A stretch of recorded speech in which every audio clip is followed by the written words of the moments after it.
Welcome to our new series, The 200 Movie Challenge.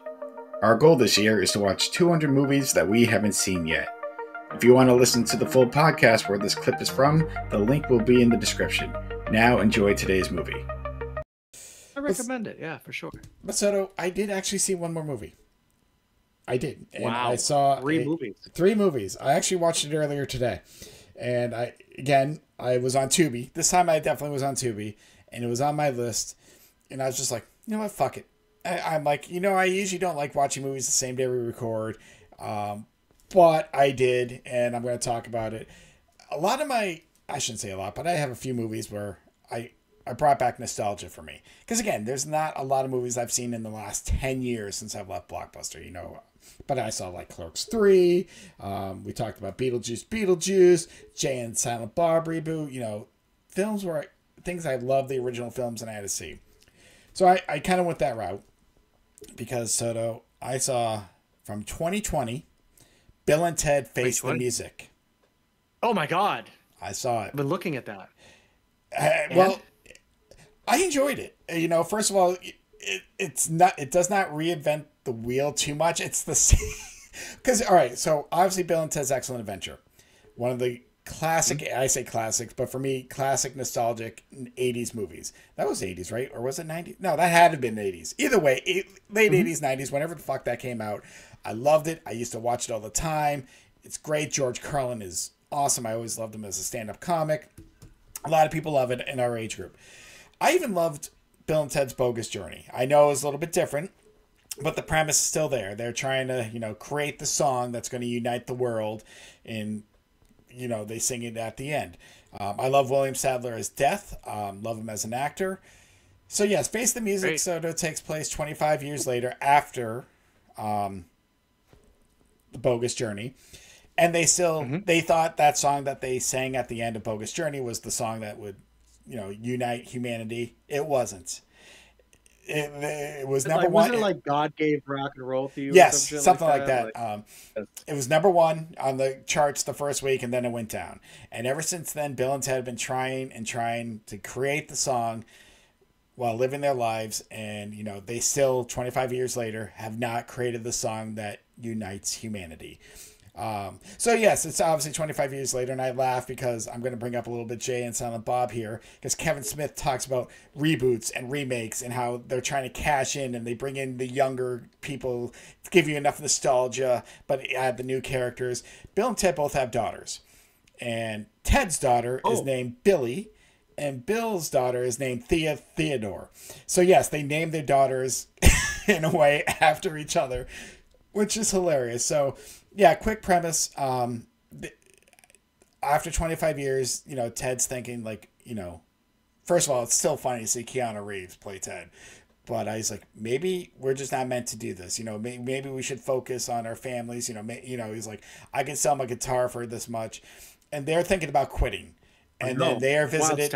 They're going, because trust me, the songs that they've created, Soto, are horrible. Like every year they put out albums. They got the few fans. Like they've gone down, but they're trying all these different techniques because they don't know how to create the greatest song that's supposed to unite humanity. They know in the future they were told they did, but they still haven't done it.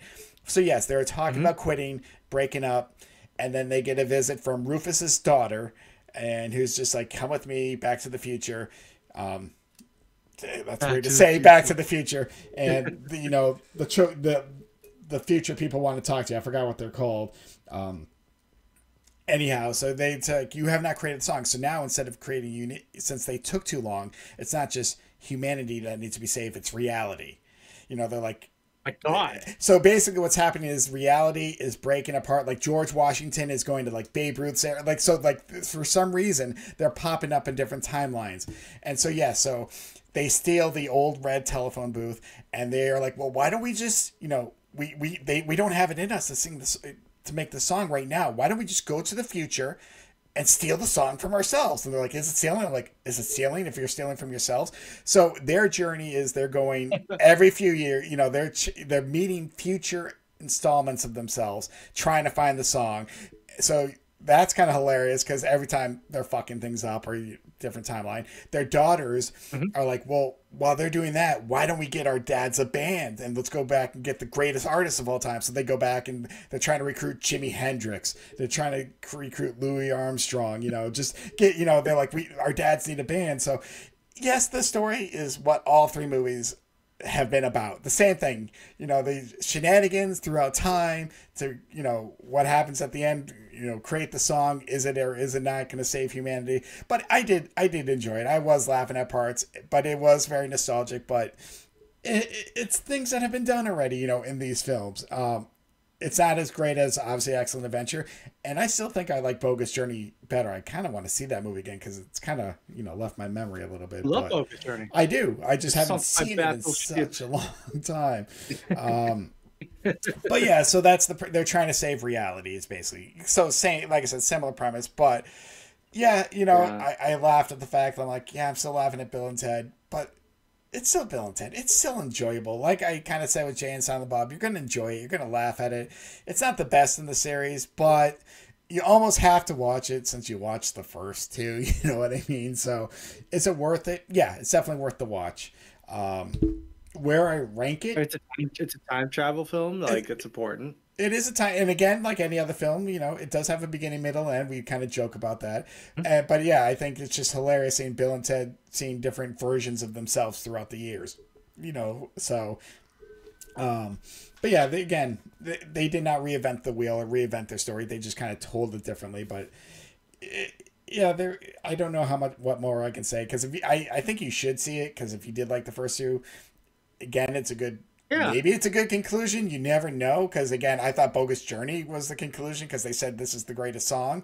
But they tricked us. But, you know what? I did like it. I did rank this at 14, one above Jay and Silent Bob Reboot, and right underneath Terrifier 2. So I did like this more than... It's kind of in that area. It feels nostalgic. I would rather watch the first two than this one again, but I did enjoy it, but I'm not going to seek this out again for the most part. Like I would the first two, which I probably will when I got time, probably next year when we start watching movies again that we have watched. I know. I keep thinking about that because I want to fucking watch Last of the Mohicans, but I'm like, I don't got time to watch Last of the Mohicans. I got to watch nothing but new movies. You got time. I mean, you just have to sacrifice one for 1 week. I mean, I know I don't even have time to play video games right now. On top of watching these movies, I'm like looking at my situation. I'm like, do I play a video game or do I watch a new movie? Well, I've got to watch a new movie. I think I just got to do. I can't get into these 2.5 hour movies because they take up my fucking life. So if I watch a 2.5 hour, 3 hour movie, it's like I'm fucked. I'm fucked for the whole weekend. So I've got to do better time management. That's for sure. I mean, it's tough. Like I said, my schedule. I know you watch yours on the weekends, and I have, but most of the time I watch mine on the weekdays. I get home from work before Jill gets home, or if she's just on the PlayStation, I'm like, I'll pop in a movie.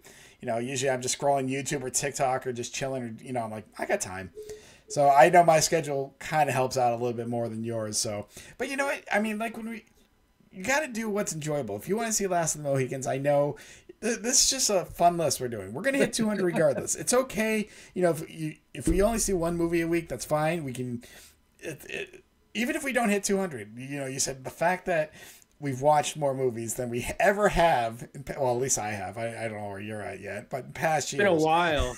Yeah, this has been crazy. I mean, I know we started last year unofficially with the little project that we did. Where we started watching movies and kind of tracking them, but and rating them. This is like every week. I'm like, okay, but I don't know. I kind of we'll see. I really don't want to go into the 2 hour movies. I'll tell you, there's this movie out right now that's on Netflix.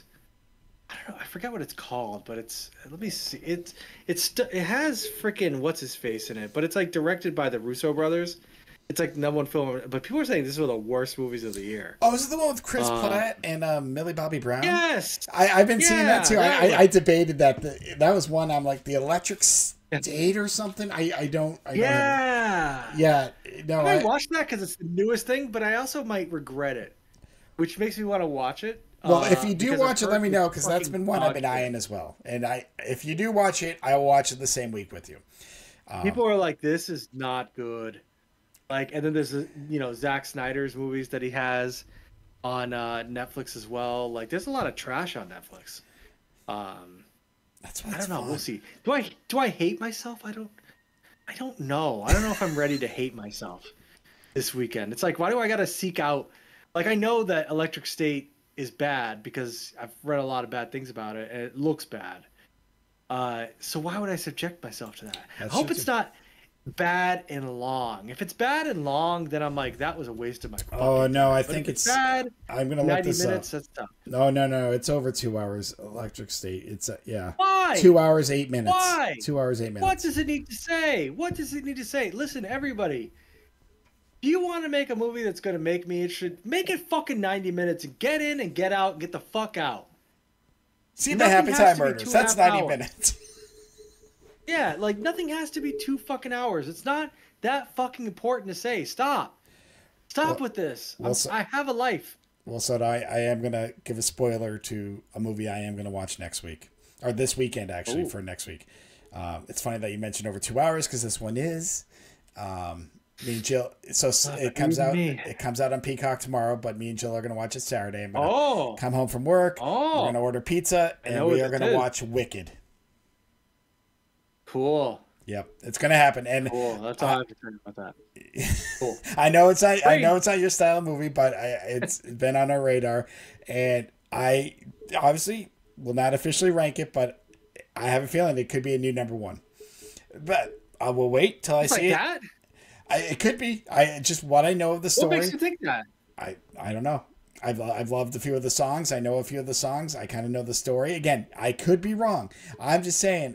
There's, like I said, that there's little high hopes. Which when you go in with high hopes, think about this, Soto. I thought a lot more. Well, not really, but Beetlejuice. You know, it's like that one fell. You know, right now, and I'm trying to pull up my rankings back up. Beetlejuice is number 21 on my list out of 25. I mean, really think about that, because it's right under Soda. It's right underneath Tag. Think about that for a second. A movie where adults are playing tag, I enjoyed and ranked better than Beetlejuice. I'm not going to get into it again. It's slept on. You've been talking about tag being slept on. You that and My Old Ass was another one that I kind of rose the ranks a little bit when I thought about it. And it's funny to think about it, because, again, going way back to my first weekend, thinking about the films we first saw, I'm like, that seems like so long ago. But anyhow, yes, we are going to watch Wicked unless something happens. Our plan is to watch it Saturday. Order pizza. You know, that's a good thing about watching at home. You know, it's like, 2 hours and a half, 40 minutes. Like, all right, let's pause it, take a break, and then we can get back to it. So that's the only good news about that. But yeah. Pizza and Wicked. Yep, pizza and Wicked. I was just like, listen, I'll just get some Domino's pizza, just kind of quickly bring it home. Something cheap and easy. You know, I've been going to the gym every day this week. Is Domino's cheap? Yeah, if you go online, you can do like the $7 deals. You can pretty much get like medium pizzas and sides for $6.99. All I usually do is get a couple medium cheeses. Maybe if I'm in the mood for like chicken wings, I'll get a side of chicken wings instead.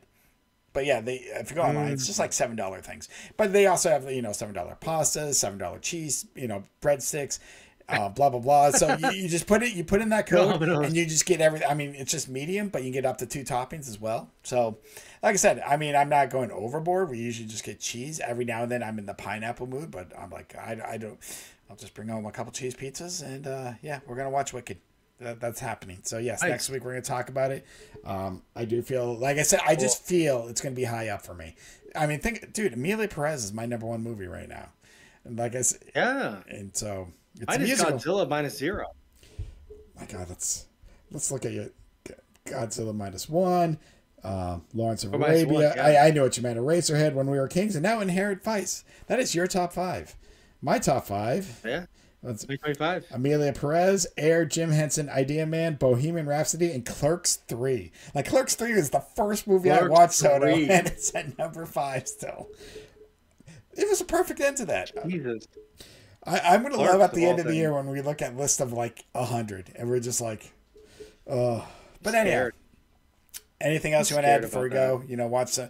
You're going to plan some 90-minute movies this week. That weekend. That's your goal, right? Maybe. You know, I mean, I don't fucking know, dude. It's like, you know, again, it'll be Saturday morning. You know, I'll probably have an edible or two, and you know, I'll kind of see what strikes me. You know, my dumbass, I'll probably just end up watching Thin Red Line, and it'll be 3 fucking hours, and I'll hate myself. But you'll see a movie that you want to see, and that's the important thing. You know, I mean, yeah. Or I might just see Electric State and just say I fucking hate myself. Yeah, that's better fucking material anyways for recording. Just being like, yeah, I saw Electric State, and guess what? It fucking sucks. Or maybe I'll be like, this movie's fucking genius. You never know. That's true. You know, just because you know people hate it, you know, doesn't mean you won't like it. Maybe I'll watch Paddington 2. You know what I mean? Oh my god! Maybe I'll find out. What I can't wait. Better man. We need to know. Soto, if you come out of that movie saying I am a better man now, you know, I mean. Well, I'll just wake up on Saturday morning. I'm like, you know what I want to watch? The Notebook. I just want to wake up and just be like, I have my coffee, have my breakfast, and then I'm just gonna watch the fucking Notebook. You never know. We'll see. Stay tuned. Anyhow, that is the 200 movie challenge, episode 10. We're at 45 movies, Soto. We are at 45 total movies. We are getting there. Episode 10, mid-March, or actually close to end of March. What the 21st when we're recording this, but it's been a fun ride. Yeah, it's basically end of March. So but again, we'll do this again next week, and I know Wicked's on the docket, but we'll see. What will Soto do? That is going to be the question, the $1 million question. Yeah. What is Soto going to watch? We're gonna fucking find out. That's for sure. But anyhow, let us know in the comments if anyone's watching this part of the video or listening. Probably not. You know, just say hi to us. You know, just recommend a film. Yeah. Watch movies, people. We love to. Also watch something, and it again, have it be free. If you just want to comment, you know, and have us watch something terrible to torture us, that's cool. We'll do it. Will we though? Yeah, we will. Yeah, we will. Yeah, we will. Free. All right. Until next week, have a good one. Let's press play.